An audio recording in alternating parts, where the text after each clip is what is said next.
1960-കളിലാണ് സിന്ധു നദീജല കരാർ ഇന്ത്യയും പാകിസ്ഥാനും തമ്മിൽ. അന്നേ ഇത് ഇന്ത്യ ചെയ്ത മണ്ടത്തരമാണെന്ന് പറയുന്നുണ്ട്. ശരിയാണോ? അത് പറയുന്നതിന് മുമ്പ് ഒരു പ്രധാനപ്പെട്ട കാര്യം, ഇന്ത്യക്ക് പാകിസ്ഥാനെ മുച്ചൂടും നശിപ്പിക്കാൻ ആണവായുധമൊന്നും വേണ്ട, 6 നദികൾ മതി. ശരിക്കും ഇന്ത്യയുടെ പക്കൽ പാകിസ്ഥാനെ നശിപ്പിക്കാൻ പോകുന്ന ഒരു വലിയ വാട്ടർ ബോംബുണ്ട്.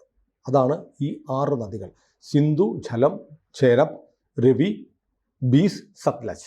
6 നദികൾ. ഈ 6 നദികളുടെ വെള്ളം കൊണ്ടാണ് പാകിസ്ഥാൻ ജീവിക്കുന്നത്. പാകിസ്ഥാൻ ലോകത്തേക്ക് കയറ്റുമതി ചെയ്യുന്ന ഏറ്റവും പ്രധാനപ്പെട്ട സാധനം എന്താണെന്നറിയോ? തീവ്രവാദം. അത് കഴിഞ്ഞാൽ പിന്നെ കാർഷിക ഉൽപ്പന്നം, പച്ചക്കറി, ധാന്യങ്ങൾ, അരി, ഗോതമ്പ് ഒക്കെ കയറ്റുമതി ചെയ്യുന്നുണ്ട്. കാർഷിക രാജ്യമാണ്. പാകിസ്ഥാനിൽ മൊത്തം ഇതുണ്ടോ എന്ന് ചോദിച്ചാൽ പാകിസ്ഥാനിലെ സിന്ധ്, പഞ്ചാബ് ഈ മേഖലയിലാണ് കാർഷിക വൃത്തി ചെയ്യുന്ന ആളുകൾ ഉള്ളത്. അതുകൊണ്ട് പാകിസ്ഥാനിലെ സമ്പന്നർ മുഴുവൻ താമസിക്കുന്നത് സിന്ധ്, പഞ്ചാബ് മേഖലയാണ്. ഇത്രയും നമ്മൾ അറിഞ്ഞിരിക്കണം. ഈ 6 എൻറ്റയർ പാകിസ്ഥാൻ്റെ സമ്പത്തിന് കാരണം പഞ്ചാബ്, സിന്ധ് മേഖലയാണ്. ആ പഞ്ചാബിനെയും സിന്ധിനെയും സമ്പന്നമാക്കി നിർത്തുന്നത് ഇന്ത്യയിൽ നിന്ന് ഒഴുകിച്ചെല്ലുന്ന ഈ 6 നദികളുടെ വെള്ളമാണ്. അപ്പോൾ ഈ 6 നദികളുടെ വെള്ളം ഇന്ത്യ സ്റ്റോപ്പ് ചെയ്താൽ പഞ്ചാബും സിന്ധും കരിഞ്ഞു പോകും. കൃഷി ഉണ്ടാവത്തില്ല, കാർഷിക വൃത്തി ഉണ്ടാവത്തില്ല. അപ്പോൾ നമുക്ക് ആലോചിക്കാം, പാകിസ്ഥാൻ വിദേശത്ത് നിന്ന് ഇറക്കുമതി ചെയ്യുമായിരിക്കും കരുതാം. നിൽക്കട്ടെ, അതിലേക്ക് നമുക്ക് വരാം. അതിനു മുമ്പ് 1960-ൽ സിന്ധു പറഞ്ഞ പോലെ IMF ഒരു ബ്രോക്കർ പടിയെടുത്ത് നമ്മളെ കൊണ്ട് ഒപ്പുവെപ്പിച്ച കരാറാണ് സിന്ധു നദീജല കരാർ. ലോകബാങ്ക്, ഇന്റർനാഷണൽ മോണിറ്ററി ഫണ്ട്, ലോകബാങ്കിൻ്റെ മേൽക്കൈയിൽ നടന്ന കരാറാണ്. അപ്പോൾ ഇന്ത്യയുടെ താല്പര്യങ്ങൾക്ക് ഒരു തരത്തിലും ഗുണം ഉണ്ടാവാത്ത കരാർ. കാരണം പാകിസ്ഥാന് മാത്രമാണ് ഗുണം. 80% ജലവും അവർക്ക്. ഈ 6 നദികളെ 3ആയിട്ട് തിരിച്ചു. അതായത് കിഴക്കോട്ട് ഒഴുകുന്ന നദികൾ, അതായത് രവി, ബീസ്, സത്ലജ്, ഇത് പൂർണ്ണമായും പാകിസ്ഥാൻ അവകാശപ്പെട്ട്. ഇന്ത്യക്ക് എന്തെങ്കിലും അവകാശമുള്ളത് വെസ്റ്റിലേക്ക്, പടിഞ്ഞാറേക്ക് ഒഴുകുന്ന പടിഞ്ഞാറൻ നദികളായ സിന്ധു, ജലം, ചേനബ്. ഇങ്ങനെയാണ് വ്യവസ്ഥ. അപ്പോൾ അന്നേ ഒരു ആവശ്യം ഉയർന്നു, പരാതി ഉയർന്നു. ഇതുകൊണ്ട് ഇന്ത്യക്കൊരു ഗുണമില്ല. കാരണം വ്യവസ്ഥ എന്ന് പറഞ്ഞാൽ ഇന്ത്യക്ക് ഈ കൺസംഷൻ മാത്രമേ, ഉപഭോഗം മാത്രമേ പാടുള്ളൂ. അതിനകത്ത് തടഞ്ഞു നിർത്താൻ പറ്റില്ല. ഇന്ത്യ ഈ വെള്ളം അണകെട്ടി തടഞ്ഞു നിർത്താൻ പറ്റില്ല. അത് ഒരു തരത്തിലും അതിൻ്റെ അളവ് കുറയാൻ പാടില്ല. ഡാം ഉണ്ടാക്കാൻ പാടില്ല. ഇന്ത്യ ഒന്ന് ആലോചിച്ച് നോക്കും, നമ്മുടെ രാജ്യത്തോട് ഒഴുകി പാകിസ്ഥാനിലേക്ക് പോകുന്ന നദിയിൽ നമ്മൾ ഡാം ഉണ്ടാക്കരുത്, നമ്മൾ അതിനെ വഴിമാറ്റി കൊടുക്കരുത്, അതിൻ്റെ അങ്ങോട്ട് പോയിക്കിടുന്ന ജലത്തിൻ്റെ അളവ് കുറയാൻ പാടില്ല, തുടങ്ങിയ വ്യവസ്ഥകളൊക്കെ സംബന്ധിച്ചു. അപ്പോൾ ഇതിൻ്റെ ഗുണം ആർക്കാണ്? പാകിസ്ഥാന് മാത്രം ഗുണമുണ്ടാവുന്ന തരത്തിലേക്ക് നെഹ്റു സമ്മതിച്ചു കൊടുത്തു. നെഹ്റു പണ്ട് മുതലേ അങ്ങനെയാണല്ലോ. പാകിസ്ഥാനോട് വലിയൊരു മമതയുണ്ടായിരുന്നു നെഹ്റുവിന്. അങ്ങനെ പാകിസ്ഥാന് വേണ്ടി മാത്രം ഫേവർ ചെയ്ത് കൊടുത്ത് നമ്മുടെ പക്കലുണ്ടായിരുന്ന പാകിസ്ഥാനെ മുച്ചൂടും മുടിക്കാൻ വന്ന ഈ ബോംബിനെ ന്യൂട്രലൈസ് ചെയ്തു കളഞ്ഞു. ആര്? നെഹ്റു. പക്ഷേ ഇപ്പോൾ ആ ബോംബ് ഇപ്പോൾ ട്രിഗർ ചെയ്തിരിക്കുകയാണ് മോദി, ആക്ടിവേറ്റ് ചെയ്തു. ഇനി ഒരു തുള്ളി വെള്ളം പാകിസ്ഥാനില്ല. നമ്മൾ വിചാരിച്ചാൽ അങ്ങനെ പറ്റും. നമ്മൾ ഇപ്പോൾ ഈ വ്യവസ്ഥയൊക്കെ ഇരിക്കെ തന്നെ IMFൻ്റെ നിർദ്ദേശത്തെ, ലോകബാങ്കിൻ്റെ നിർദ്ദേശത്തെ മറികടന്നുകൊണ്ട് നമ്മൾ ഡാമുകൾ നിർമ്മിച്ചിട്ടുണ്ട്. ഡാമുകൾ നമ്മൾ കമ്മീഷൻ ചെയ്തു. പക്ഷേ നമ്മൾ അപ്പോഴും ഷട്ടർ പൊക്കി വെച്ചിരിക്കുക. പക്ഷേ നദീജല കരാറിൽ നിന്ന് നമ്മൾ പിന്മാറുന്നതോടെ ഈ നദികളിൽ ഇന്ത്യ സർക്കാരിൻ്റെ, നമ്മുടെ ഡാമുകളിലെ ഷട്ടർ വീഴും. ഷട്ടർ വീഴുന്നതോടെ സംഭവിക്കുന്ന പാകിസ്ഥാനിലേക്കുള്ള നീരൊഴുക്ക് നിൽക്കാൻ പോകുക. നീരൊഴുക്ക് നിന്നാൽ എന്ത് സംഭവിക്കും എന്നുള്ളതാണ് അടുത്ത ചോദ്യം. അതിൽ ഒരു കാര്യം ഞാൻ പറഞ്ഞു, ഈ പഞ്ചാബ്, സിന്ധു മേഖല കാർഷിക മേഖലയാണ്. അവിടുത്തെ കൃഷി തകരും. കൃഷി തകരുമ്പോഴത്തേക്ക് അവർക്ക് തീവ്രവാദത്തിന് പുറമെ കയറ്റി അയക്കുന്ന ഭക്ഷ്യധാന്യങ്ങളുടെ, പച്ചക്കറികളുടെ ഉൽപ്പാദനം വിൽക്കും. ആഭ്യന്തരമായിട്ടും. അപ്പോൾ എന്ത് ചെയ്യും? ആളുകൾ എന്ത് കഴിക്കും? ആളുകൾ കഴിക്കാനൊന്നും കൃഷിയില്ല. കൃഷിയില്ലാതാകുമ്പോൾ പണമില്ലാണ്ടാകുമ്പോൾ ഭക്ഷണം ഇല്ലാണ്ടാവും.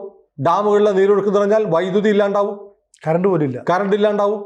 അപ്പോൾ എന്ത് പറ്റും? വൈദ്യുതി ഇല്ല, ഭക്ഷണമില്ല, പണമില്ലാതെ വരുമ്പോൾ രാജ്യം കടുത്ത ദാരിദ്ര്യത്തിൽ. ഇപ്പം തന്നെ പണ്ടേ ദുർബല, പിന്നെ ഗർഭിണി എന്ന് പറഞ്ഞതുപോലെ ഇപ്പം തന്നെ ആ അവസ്ഥയിൽ ഒരു ചാക്ക് ഗോതമ്പിന് വേണ്ടിയിട്ട് ആളുകൾ തെരുവിൽ കുത്തിക്കൊല്ലുന്ന നാടാണ് പാകിസ്ഥാൻ. പാകിസ്ഥാനിലേക്ക് ഇനി ജലപ്രവാഹം കൂടി നിൽക്കുന്നതുകൂടി പാകിസ്ഥാനിൽ കടുത്ത ദാരിദ്ര്യം ഉണ്ടാവും. കടുത്ത ദാരിദ്ര്യം, പണമില്ലാതെ വരുന്നു. അതായത് ഇല്ലാതെ വരുമ്പോൾ സ്വാഭാവികമായും ലോകത്തെ എല്ലാ രാജ്യത്തും സംഭവിക്കാൻ പോകുന്ന ആഭ്യന്തര കലാപങ്ങൾ ഉണ്ടാകും. തൊഴിലില്ലായ്മ ഭയങ്കരമായി രൂക്ഷമാകും. എങ്ങനെ? പട്ടിണി, ദാരിദ്ര്യം, തൊഴിലില്ലായ്മ, പണപ്പെരുപ്പം മിക്കവാറും 4 അക്കം കിടക്കും.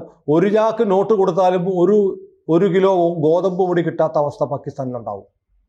ജനങ്ങൾ നമ്മള് കലാപം ഉണ്ടാക്കി ഹൈപ്പോത്തറ്റിക്കൽ അല്ല, വെള്ളം നിലച്ചു പോയാൽ സംഭവിക്കുന്ന, വെള്ളം നിലയ്ക്കുകയാണ്, നമ്മൾ പിൻവലിച്ചു അല്ലേ. ഇന്നു മുതൽ പാകിസ്ഥാൻ ഇന്ന് ഇത് സംഭവിക്കുന്നില്ല, ഇന്ന് നാളെ മറ്റന്നാള് കൂടിപ്പോയ ഒരു മാസത്തിനപ്പം പാകിസ്ഥാന് പിടിച്ചിരിക്കാൻ പറ്റില്ല. നദികളിലെ വെള്ളമാകെ തീർന്നു കഴിഞ്ഞാൽ സംഭവിക്കാൻ പോകുന്ന കാര്യങ്ങൾ ഇതൊക്കെയാണ്. അപ്പോൾ പരസ്പരം ആളുകൾ തമ്മിൽ പോരാടും, പണമില്ലാവരും ആളുകൾ മോഷ്ടിക്കും അല്ലേ, കലാപങ്ങൾ ഉണ്ടാവും. പിന്നെയോ ഈ പാകിസ്ഥാനിലെ പ്രൊവിൻസുകൾ, നേരത്തെ പറഞ്ഞു പഞ്ചാബ് സിന്ധ് 2 പ്രവിശ്യകൾ മാത്രമാണ് സമ്പന്നം. ഈ പഞ്ചാബിൽ നിന്നും സിന്ധിൽ നിന്നുള്ള പണം കൊണ്ടാണ് ബലൂച്ച്, ഖൈബർ, ഗിൽജിത്ത് തുടങ്ങിയ പ്രവിശ്യകൾ തുടങ്ങിയ മേഖലകൾ ജീവിക്കുന്നത്. അവിടെ ഒന്നുമില്ല. അപ്പൊ ഇവിടുന്ന് കിട്ടുന്ന പണവും ധാന്യവും സമ്പത്തും ഒക്കെ പോയിട്ട് വേണം ബലൂജും ഗിൽജിത്തും ഖൈബറും ഒക്കെ ജീവിക്കാൻ. അപ്പൊ അവിടെ കടുത്ത ദാരിദ്ര്യം വരും. അപ്പൊ എന്ത് സംഭവിക്കും? ബലൂചിസ്ഥാനിലും ഗിൽജിത്തിലും ഖൈബറിലും ഒക്കെ ദാരിദ്ര്യം വന്നാൽ അവർ സ്വാഭാവികമായിട്ട് എന്ത് ചെയ്യും? സ്വതന്ത്രമാവും നോക്കും. അല്ല, സ്വതന്ത്രമാകാൻ ചെയ്തതിന് മുമ്പ് മറ്റും സംഭവിക്കും. അവരുടനെ ഈ കുറച്ചുകൂടെ ഒക്കെ ഭേദപ്പെട്ട സ്ഥിതിയുള്ള പഞ്ചാബിലും സിന്ധിലേക്കും വലിയ തോതിൽ കുടിയേറും. അപ്പൊ വീണ്ടും പ്രശ്നമാവും. അപ്പൊ ഇവർ തമ്മിൽ ഏറ്റുമുട്ടലുണ്ടാവും. അപ്പൊ പ്രവിശ്യകൾ തമ്മിൽ ഏറ്റുമുട്ടുന്ന ഒരവസ്ഥ ഉണ്ടാവാം. ആഭ്യന്തര കലാപം കൊടുമ്പിരിക്കൊള്ളും. അങ്ങനെ വരുമ്പോൾ ഒരു പക്ഷേ ബലൂചിസ്ഥാനും ഈ ഖൈബർ അപ്പൊ അഫ്ഗാനിസ്ഥാൻ പിന്തുണയ്ക്കുന്നവരാണ്. ബാൾട്ടിക് ഗിൽജിത്ത് മേഖല, ഇവരൊക്കെ പറയുന്നു ഞങ്ങൾ ഈ ദാരിദ്ര്യവും പട്ടിണി നിന്നിട്ട് അവന്റെ ആട്ടും തുമ്പ് കൊണ്ടുവന്നിട്ട് നടക്കുന്നു, ഞങ്ങളങ്ങ് വിഘടിച്ചു പോയേക്കാൻ തീരുമാനിക്കും.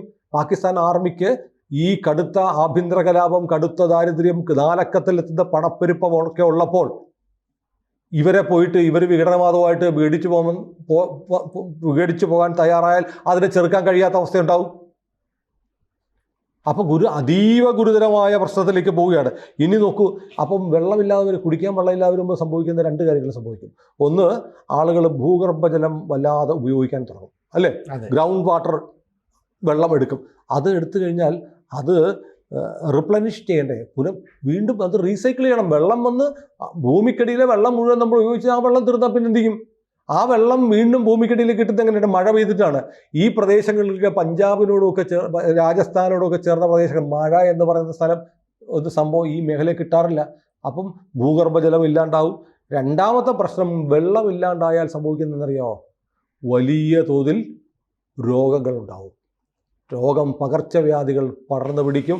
പാകിസ്ഥാനിലെ ആരോഗ്യ മേഖല തകരും. അപ്പോൾ നമ്മൾ സമ്പദ്ഘടന തകരും, കൃഷി തകരും, വൈദ്യുതി തകരും, തൊഴിലില്ലായ്മ രൂക്ഷമാവും, ആഭ്യന്തര കലാപം ഉണ്ടാവും, ആരോഗ്യ മേഖലയിൽ ഗുരുതരമായ പ്രശ്നങ്ങളുണ്ടാവും.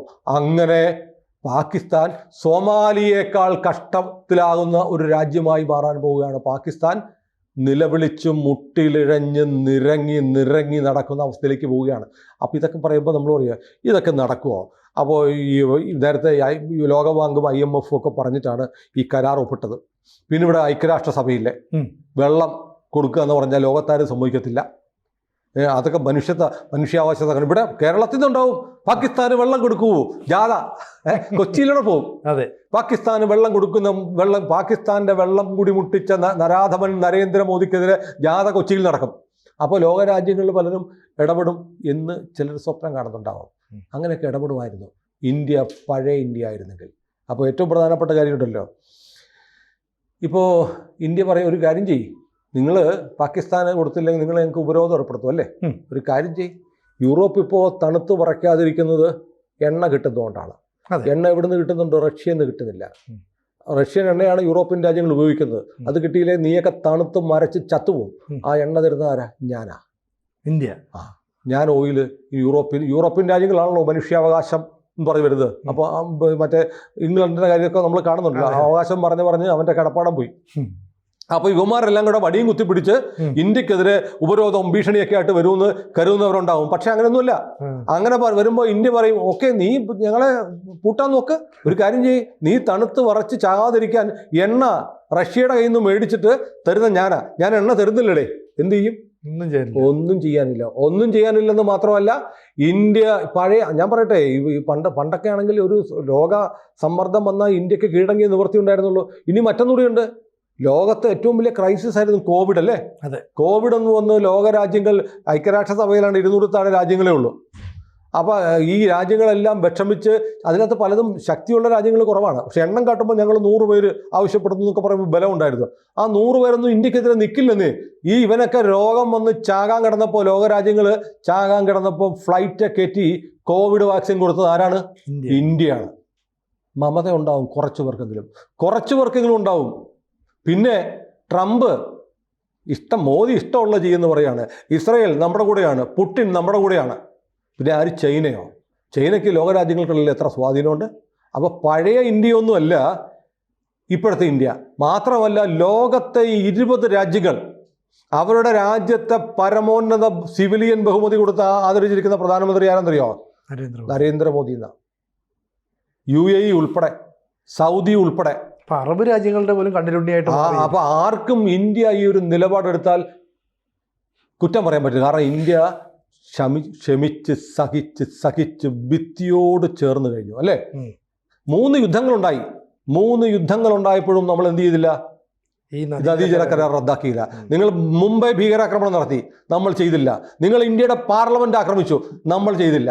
പുൽവാമയിൽ പോലും, പുൽവാമ ഉറിയൊക്കെ നിൽക്കട്ടെ, ഇത്രയും ഭീകരാക്രമണം നടന്നിട്ട് ഞങ്ങൾ ഇത് ചെയ്തില്ല. ഞങ്ങൾ എത്ര കാലം ക്ഷമിക്കണം എന്ന് ഇന്ത്യ തിരിഞ്ഞ് നിന്ന് ചോദിച്ചാൽ ലോകരാജ്യങ്ങൾക്ക് ഉത്തരം ഉണ്ടാവില്ല.